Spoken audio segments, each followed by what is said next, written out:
Hello, I'm Ruth and I'm the Arts Business. A couple of weeks ago I met the lovely Beth Paterson and we spoke about her show, Niusia. A couple of moments in this video go a little bit funky, so I'll do my best to fill in the gaps.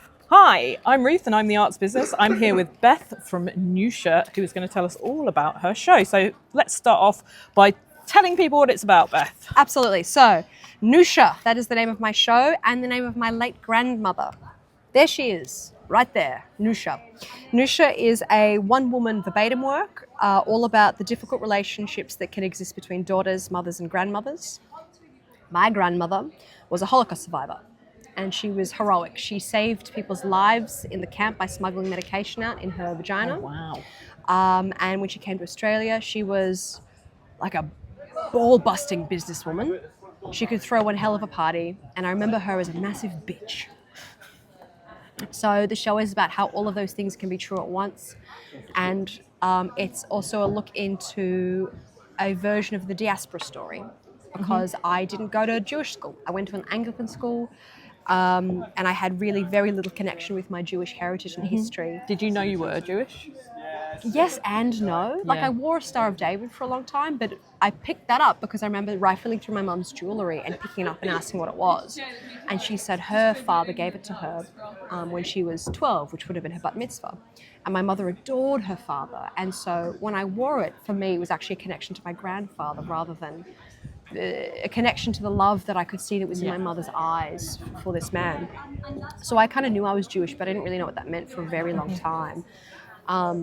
And so the show really looks at what it is to form a connection to culture and history and heritage when it was so abruptly severed from you. And it covers dark material, but there's a lot of humour through it. Yeah. How's the response been so far? Really good. Really, really good. It's a very funny show. Like, there's a lot of humour through it, and audiences, we make quite an effort to invite the audience along with us, because I sort of straddle the worlds of like non-Jewish and Jewish at the same time. So I really bring the audience on a journey with me. So it is not a show for the Jewish community by any stretch of the imagination. Like, it is, but it also isn't. And so sometimes the audiences don't really know if they're allowed to laugh, because I make some pretty on-the-nose jokes, but I bring them with me. So whether they come with me or not, it's a bit varied, but often the response has been beautiful in that I've had people come and thank me for putting a show on that reflects their experience, and they don't have to be Jewish for that. You don't sound like you're from Edinburgh, so where have you come from? Melbourne, Australia, otherwise known as Naarm. Nice. Which is the Wurundjeri word for that country. Oh, I was there last year. I went to a big Aboriginal exhibition in the art gallery. It was really cool. Sensational. Yeah. Why did you decide to bring it all the way from Australia to here? All the way. Lots of reasons. We really want this work to have a life. And we know that the Edinburgh Fringe Festival is the largest open access festival in the world, and it's often a marketplace for people to jump off and to sort of start relationships for touring and to sort of take the work to the next level. Ideally, we'd love to be able to break into the curated festival circuit. Yeah. But we knew that biggest festival, open access festival in the world, we'd won a couple of awards in Adelaide, but we took it to Adelaide with Edinburgh in our scope, in our crosshairs, in our vision. I think it's quite accessible for a lot of people if it's a grandmother-daughter, right, which everyone has. Yeah. And it's a story about, I assume, how difficult it has been to be Jewish in past times. Yes. We do we nod to, in the world of the work, we do nod to the events of the last couple of years, but it is very much of the world of the play. I speak to intercultural rebellion and resistance, but not in a way that alienates or hijacks the work we've made, because I started writing this in 2019. And we actually premiered this work during Melbourne Fringe of 2023 between the dates of the 2nd and the 8th of October. Nice. So the show started in one world and the show ended in another world. Yeah, of course. Oh, tough.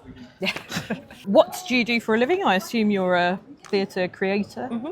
I'm a theatre maker, but to make money, Back in Melbourne, I've got a couple of jobs. I'm a mental health care worker. Oh, amazing. So I work with people in the community who are on an Australian system called the NDIS, which is the National Insurance Disability Scheme. So people who have who experience disability of a whole bunch of different varieties and extremities, they're given funds through a program so they can access community and try and reduce barriers. Fantastic. So I work with people who have really severe mental illness. But I'm also a Captain Starlight, which means I jump around the hospital with other clowns and actors and performers and singers. So fun. And I play a character named Captain Starlight or Captain Koala for me, and we entertain and bring some light and life to kids who are doing it tough in the hospital. Yeah, wow. What sort of budget were you looking at for this show, and how did you fund it to bring it over here? We applied for a heck ton of grants. None of them came through. So it's all independently funded. So coming from Australia, it's a very expensive endeavour. Flights over here are worth an arm and a leg. Yep. So there was flights, a month and a bit's worth of accommodation, the venue, flyering, all the shebang. I'm thinking personally, I'm dropping about anywhere between $20,000 and $25,000 on the festival. Australian, Yep. which is what, 12.5 pounds, which is probably about right for the festival at the moment. And you're in a good venue in terms of they do a lot of diverse work here, and you must be with fellow artists who are in the same boat, and you can meet and network with a lot of people in Summerhall, which you can't necessarily do in other places, right? Yeah. What has been the hardest part of your preparation to get here? Hardest part, parting with a lot of money. Yep. With a hope in my pocket, with a dream on my arm, whatever that phrase is. Maybe I've made it up. I don't know. I love it. We'll run with it. We'll run with it. Also having to, because my show is compact and tourable, but still having to contend with like wearing so many hats, having to think about building a design that works for a space that we've never seen and we won't get to see until we get in there, in a way that maintains the integrity of the design and the work that we've built to date. Having to think about sourcing props and set in a place that we don't know where we're going to get on our own money. And that real question of like, what if I don't spend that extra money? What if that makes the difference between me reaching a particular contact or not? Yeah. So it's the nebulous nature of parting with money and having to be a production manager and be a marketing manager and an actor and a writer. Like being my show, because I've worked it in so well, me getting up and performing this fairly involved work is the smallest part of the equation. And in terms of, you just touched on your marketing there, how do you deal with your flyering, social media, PR, all of that? Is that all you? No. Okay. So I'm quite fortunate. We did pay the beautiful Chloe Nelson Consulting. So they're our PR team, and they've been coordinating all kinds of like interviews and our reviewers. And so that's been a huge thing taken off me and my producer's plate. And as my producer, the incredible Arai Presentation, who's also brought Kinder at Cowbait. Underbelly Cowgate. Yeah. But they are our Niusia's producer as well. So they've done a huge amount of work at our social media presence, and they've been managing all the liaising between the venues and printing and... That's what you need. And they're based in Edinburgh? No, they came over here as well. Okay, perfect. So we're all like... What's going on? Is this what we look like? It's all feeling through the dark, What's your daily schedule look like on the average day of a Fringe for you? Average day of a Fringe so far. Look, I did bring runners. They haven't come out of a suitcase. I wanted to try and run to be like, keep my fitness up, but I landed in Edinburgh and became sick immediately, as you can still hear I'm a bit nasal and a bit sinusy, but I'm not contagious anymore. Yeah. You're the start of the Fringe everywhere. flu, that's it. Everyone's going to get it now. I'm patient zero. You're all welcome. So I get up, I make myself beans on toast. Nice. I love beans. I also really like Marmite, I've discovered. I start a little How does it compare to Vegemite? Very different consistency. Oh, yeah? Marmite is quite goopy. Vegemite is more of a paste. Asking the important questions Very here. important. I start my warm-up, I do my makeup, I come here, I try to do some flyering. With Niusia, I found that I've been doing a lot of flyering here, just having conversations with people, asking what they want to see, because it's a much harder show to be like standing in the meadows and be like, my grandma was a bitch, come see my show. I've had a lot less success doing that, but when I sit down with people and be like, I see you looking for a show, what kind of stuff do you like? So it's been a much slower process. But I have seen people who I've spoken to come to the show, which is really nice. But I'll come here early to do some flyering. I'll warm up, we'll get into the show, we'll pack it in, we'll pack it out. And then I've got the afternoon. I'll find myself some lunch, catch some shows, talk to some other artists, see how they're going, and then I just see shows or I go hunker down. Do you have any advice for managing burnout? I know that you can perform it a bit sick, but also everyone's different. Anyway, what are my tips? Listen to yourself. There's always going to be things you're going to miss out on, and there are always going to be things that you should miss out on. Like, just look after yourself. Like, we're staying in Leith, which is definitely not in the heart of the city. And first I was like, no, I don't get to be in the hubbub. But turns out that's exactly what I needed. Absolutely. To be able to see all the shenanigans and be like, bye. And to retreat has been really, really important. So know what you need and accommodate for that. Is this your first time in Edinburgh? Yes. So what do you wish you'd known before you came?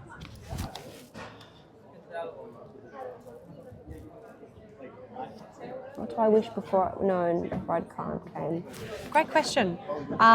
Maybe it's too soon for me to know that yet. Yeah. I think the only thing that really comes to mind is a bit entry level, I suppose, but how important the 2-for-1 sale days are. Yeah. But it's not actually because now more people are only doing a partial run here.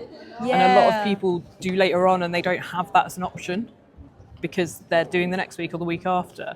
And I think that people do really benefit on 2-for-1. Like, this is the reason we come so early, is for the 2-for-1 days. Yeah, for sure. Because otherwise it gets incredibly pricey. And you can see stuff that on an ordinary day you'd be like £25 at the Edinburgh Fringe for one show, whereas if it's £12.50, you can get around it. Yeah, exactly. What advice would you give to first-timers thinking about setting up their own theatre show and going and doing a Fringe festival? I think with any Fringe festival, but particularly with Edinburgh Fringe, know exactly what you want out of the Fringe. You can sell out a show. You can make new friends. You can see as much stuff as you want. You can aim for a new archival and some new images. You can aim for buckets of reviews or to trial new stuff, but you can't do it all. Yep. You cannot do it all, so be really particular about what you want out of a Fringe season and allow that to dictate your decisions. Allow that to help you identify what is going to be the best venue for your show, how much money and what kind of marketing you use, the kind of relationships you build, how you filter contacting industry, who you want to contact, because you can't do it all.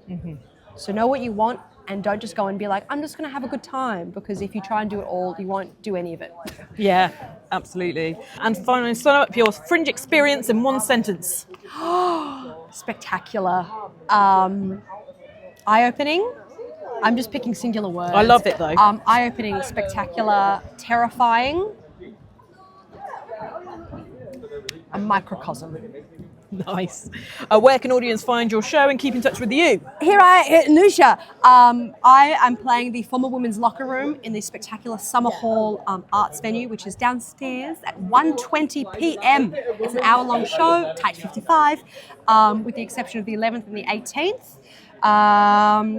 You can find me on social media if you look at Beth Paterson. Interesting spelling, Paterson. 1 T. 1 AUS, so Oz. So Beth Paterson Oz on Instagram, or a Rye Presentation, This is your call for RY Presentation. And you'll find us that way. Or you can Google the show and I suppose you'll find us eventually. Amazing. Thank you so much for your time, Ruth.